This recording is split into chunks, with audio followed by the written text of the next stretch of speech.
I've lost over 45 pounds, and it wasn't just from eating clean and eating in a deficit. It was from cutting sneaky calories that keep the scale stuck. In this video, I will share 10 hidden calorie traps and what you can eat instead so that you can finally see the scale move. And make sure you stick around for number 10 because it is probably the biggest hidden calorie trap. Anytime I do it, I always lose weight a lot slower. This first sneaky hidden calorie trap is honey.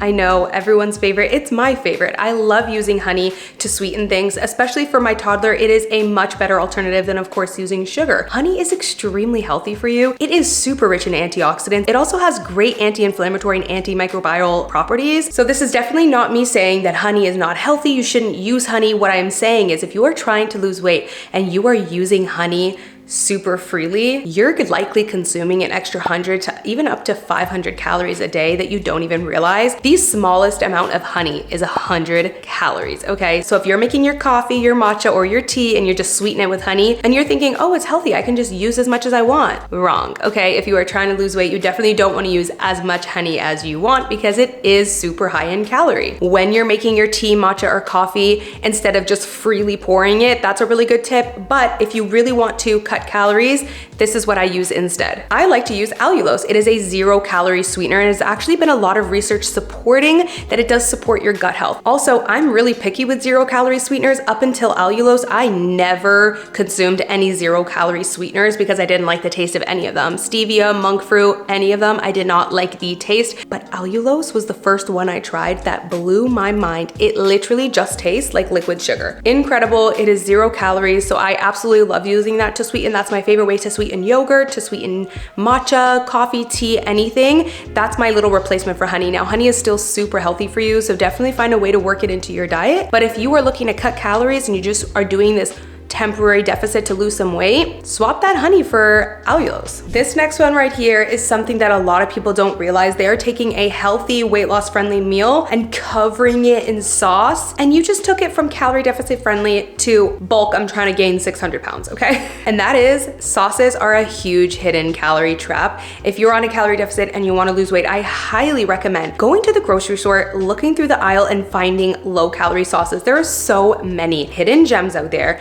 in the sauce aisle, and they really spruce up your meal. For example, I love Greek yogurt. Greek yogurt is an amazing swap for sour cream because it is higher protein and it does taste almost like sour cream in my opinion. I also like to take Greek yogurt and mix it with buffalo sauce. Now you have like a creamy buffalo high protein sauce. My favorite is also the Siete jalapeno sauce. This one tastes incredible, you guys, and it is so low calorie. This is perfect for tacos, burrito bowls, wraps. I don't know, it's just something about it. It has like a little kick to it. It really is not that spicy, but it just has a little kick to it. I love the primal buffalo sauce as well. This one tastes so good. You can make the most basic white rice with like chicken tenders and just pour buffalo sauce on top of the whole bowl and it just spruces it up. Tzatziki sauce is another favorite of mine. It is so low calorie and it just tastes so unique and incredible. I absolutely love tzatziki sauce. It is my go-to for bowls as well. Another tip you can do is water down sauces. That's something I've actually been using for years. I know that might sound a little gross, but trust me, it is not gross. And you're almost just like halving the calories now. It also makes it easier to spread when you're now thinning out a sauce instead of having it so thick. And you've now taken your sauce consumption from like 200 calories down to just 50. Before we get into the next tip, let's take a little appreciation for how much skincare really does play a big part in our health. So I want to take a quick moment to shout out our sponsor today, Foreo, which I have been using Foreo for 6 to 7 years now. And they are having some incredible Black Friday deals right now. My skin has gone from looking dull with enlarged pores and redness to this glowing, bright, and smooth, all thanks to the FAQ 202 by Foreo. This mask is incredible. It uses 8 different wavelengths, including NIR to tackle aging and a lot of other common skin issues like redness, enlarged pores, dull looking skin, and more. I absolutely love how lightweight this is. It's also wireless, so that just makes it very easy to use. It's made with this super unique flexi fit silicone mold, so it fits any face shape. Not to mention how absolutely luxurious does this look. I feel so bougie and high end when I use this. It really gives me that spa-like feel, but with with the convenience of being in my own home, this has quickly become my go-to face mask. It's super easy to use. You can wear it around the house if you want to. You can just wear it while you're lounging. You can wear it while you're watching TV. You can wear it anytime because it is wireless. I absolutely love how convenient that is. Y'all know I'm the convenience queen, and when it comes to self-care, it needs to be easy because I am a busy mom, so it has to be able to fit into my busy lifestyle. Now's the time to shop because Foreo is having incredible Black Friday deals. Plus, you can use my code 35Amy to get an additional 35% off the deals they are already having. So that means you can get Foreo products for up to 50% off right now, which is insane. This is also the perfect Christmas gift to buy for any self-care lovers. Buy it for yourself. Now's the time to buy it so that you don't have to pay full price. This next one right here, nut butters. Listen, nut butters are amazing in healthy fats and protein, but they're very high calorie and it can be very easy to overdo. You go and grab some toast, you spread some peanut butter on it, and you're just freely spreading it. You can easily down a good 200 to 300 of peanut butter.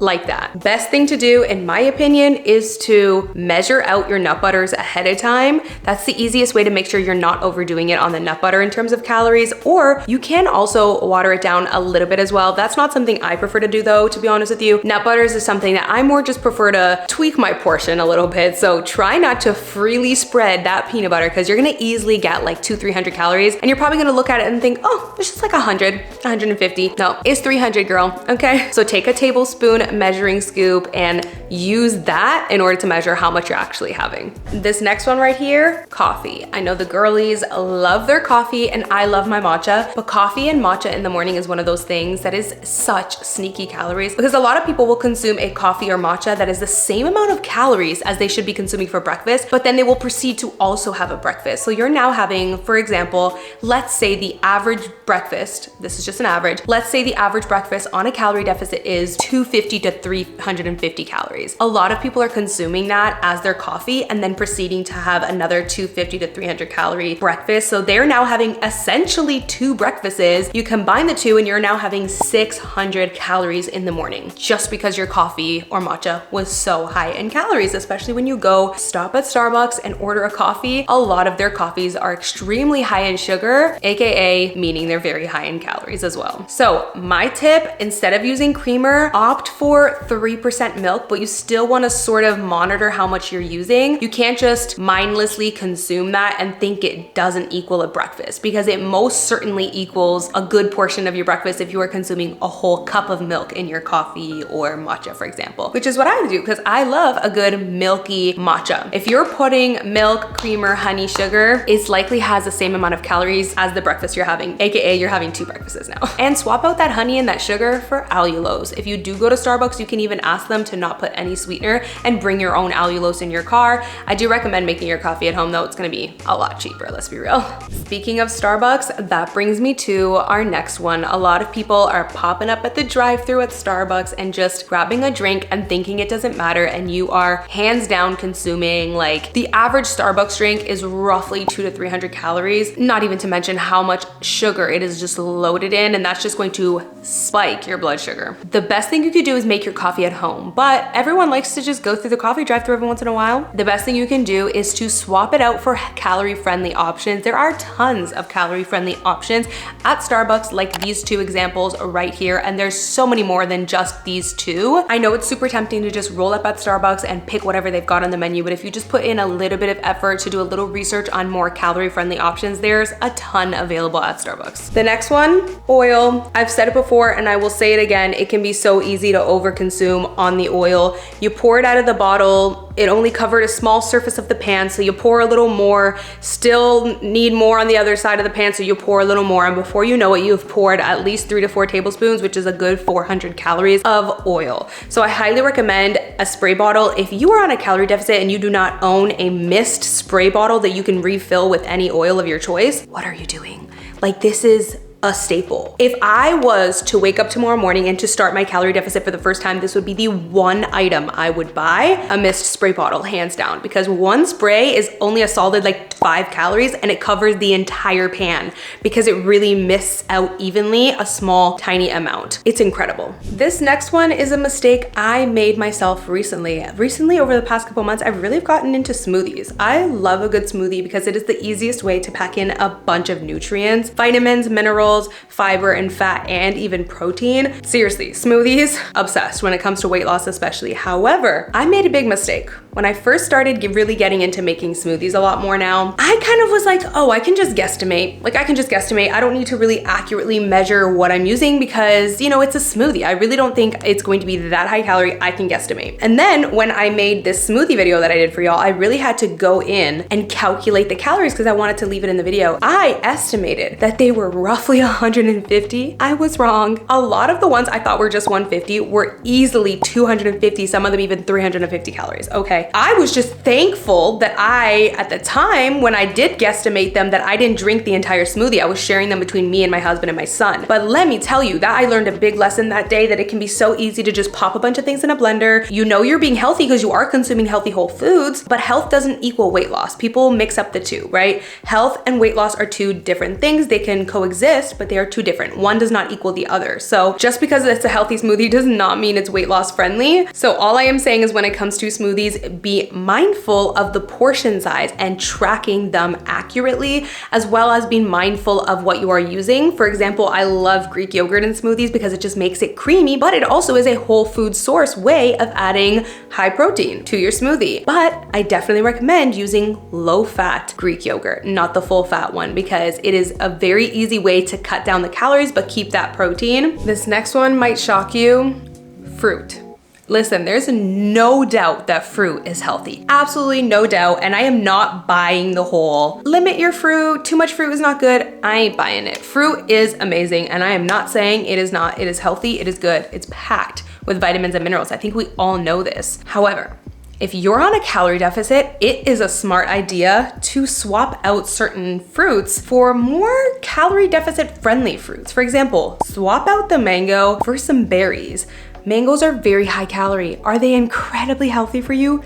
Yes. But if you're on a calorie deficit and you want to lose fat, temporarily swap out that mango for some berries to fit your current goals. And then once you're back in maintenance, you can work your way back into having some mango. Now, that's not to say you can't eat mango in a calorie deficit. You absolutely can. You're just going to be able to have a much smaller volume, aka an amount of mango per calorie versus berries. For example, you can have an entire cup of berries for very low calorie compared to a cup of mangoes. So that's all I'm saying. It's just a smarter idea if you want more volume for less calories to swap it out for berries, but you can absolutely consume mangoes in a deficit. You're just not gonna be able to eat as much for a lower amount of calories as you would with berries. Berries are also very high in fiber, so they really help to keep you satiated and full. Blackberries, blueberries, raspberries, and strawberries have been my favorite and go-to anytime I'm in a calorie deficit, especially blackberries and raspberries, because I believe, I could be wrong, I'll fact check this, but I believe blackberries and raspberries are the top 2 berries with the highest fiber. This next one is a really good one, y'all, because this happens to everyone all the time, okay? Salad dressing. You know you're being healthy because you're consuming a salad, you're getting some greens, you're getting some whole foods in there, you know you're being healthy, but then you drizzle it in dressing. And people don't realize that like the dressing alone a lot of the time is like a good 300 to 400 calories, especially if you go to a restaurant. Some people will be like, oh, I'm on a calorie deficit, I'm gonna go to the restaurant today and I'm just gonna order the Caesar salad, just the Caesar salad. Guys, a lot of the time the Caesar salad is the same amount of calories as getting like the steak and fries or the steak and rice. Do you know what I mean? Like it's usually on average, the Caesar salads at restaurants are like a solid 900 calories. You could have a good steak with rice or steak with mashed potatoes for that same amount of calories at a restaurant. So don't just think, again,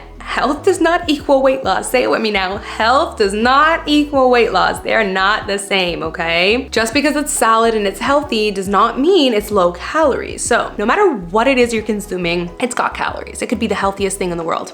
Got calories. Not to say that it's bad, but it just means that you do have to calculate it in your deficit. You can't just mindlessly consume it. So my favorite thing to do is to swap out your traditional salad dressing by making your own. I love making salad dressing with some simple oil, which this kind of ties into the other tip of using spray oil so that you're getting even coverage all over your entire salad by doing that mist spray, and you're only consuming like 15 to 30 calories max.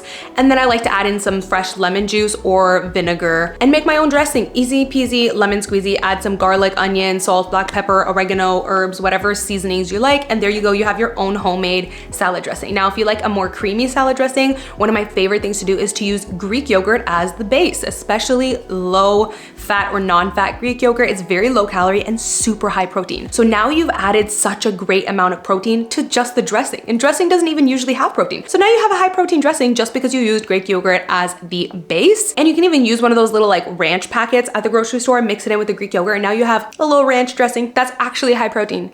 So there are so many ways you can just be smarter. Losing weight, let me tell you right now, is all about working smarter, not harder. This next one right here is hands down my favorite because it is so overlooked and it's something I've done in the past, and every time I get back into the habit of doing this, every time, like clockwork, my weight loss is so much slower. I lose weight at a much slower pace. And that is BLT, which stands for bites, licks, and tastes. This is something so many of us do mindlessly throughout the day, especially if you are a toddler mom or a mom of little ones that just leave their food there and you're just like snacking at it. Like you think, yeah, I'll just finish half their sandwich, or I'll just take a bite of their nuggets, or I'll just, you know, take a little bite here, a little lick there, a little taste there. It adds up, let me tell you. I'm kind of one of those people, my sister has even pointed this out about me, like this is literally a personality trait of mine at this point.